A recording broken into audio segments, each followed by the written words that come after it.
In this new normal, about 90% of my office visits are being conducted by telehealth.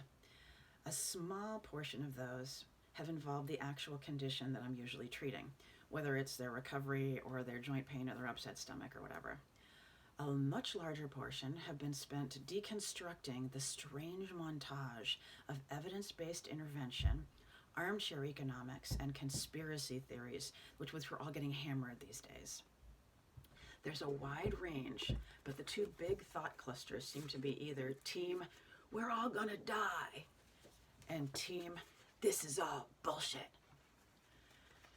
The first group takes the survival style of grabbing everything they heard about on the internet and trying to get me to hook them up with Plaquenil or Tamiflu or assorted other things that have no reason to be useful. The second group is kind of flexing. They're flexing their invincibility and saying things like, well, I'm not going to get sick. I've been eating a lot of oranges. And their right to remain unmasked and out in public because it's still America. And their own status as economic scholars, even though some don't actually understand how tax dollars work and just refer to it as the government. Obviously, there's huge other points of view before everyone starts freaking out, but those are just kind of the two biggies.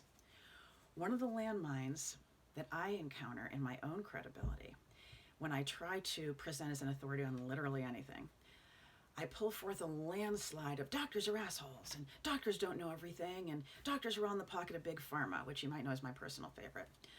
And also my buddy, who's a really smart guy, told me, okay, I went to med school and I go to tons of conferences and lecture a good bit, and I will be the first in line to back you up about the idea that some doctors are assholes.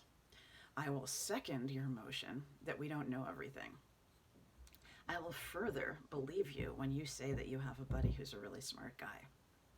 So let's take the word doctor out of the equation and put in plumber. Because plumbers are also really, really, really important and big part of our safety every day. If you don't believe me, check out the medical conditions in environments where there isn't good sanitation and water supply. Cholera, not awesome. See also, typhoid.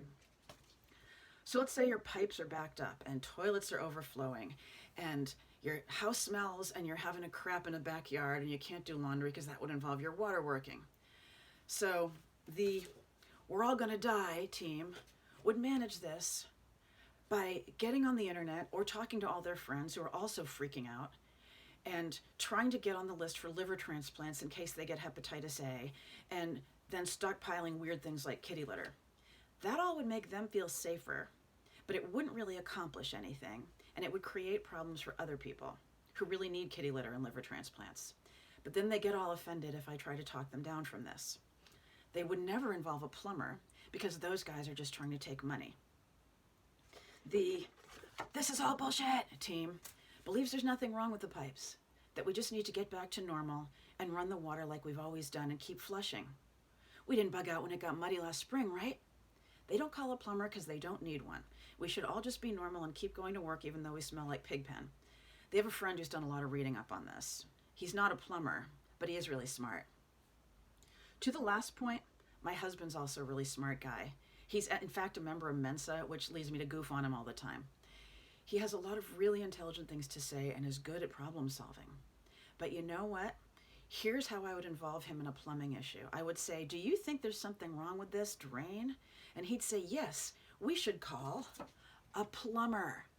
Because despite the fact that he's a smart guy and I'm very prone to catastrophizing when it comes to keeping the kids safe, I know I have no idea how to fix the water system.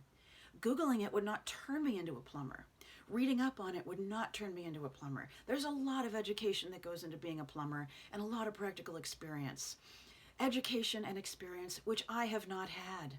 Sure, I can have an opinion, but no one should listen to me compared to how much they listen to a plumber. And that's our current situation. There are people whose actual job is being experts on how viruses work and how epidemiology works. And they're saying, put a mask on, wash your hands with soap, don't stockpile Plaquenil. There are also people who have fancy graduate degrees in economics, which is different from strong opinions about how important business is, by the way. It's a different thing. Believe me, they consider the fact that people have bills to pay. That's kind of what economics is. They consider the implications to our economy, both on a micro scale, on a macro scale. And they're not saying that it's a good idea to just rush back to work before the pandemic is over. They're thinking about it, they get the implications, and they're not saying this would be a good idea. And before you say, yeah, but I got bills to pay, or yeah, but I'm really freaking out and I have illness, I'll reiterate, this is a consideration. But viruses don't behave differently if you have a unique economic situation. They just do the things that they do. And so we need to actually talk to people who know what they're doing. Additional caveat, there's always somebody who becomes chief officer of some damn thing because they were appointed by someone who knew them. So if someone has a big title, it doesn't mean they know what they're talking about or that they're competent. If you hear a recommendation, look at people's qualifications. If someone appoints me Queen Mother of all things sewer, you still shouldn't listen to me because I am not a plumber and I don't know what I'm talking about. And if you have a health concern, the person to talk to is your doctor, even if she is, kind of an asshole.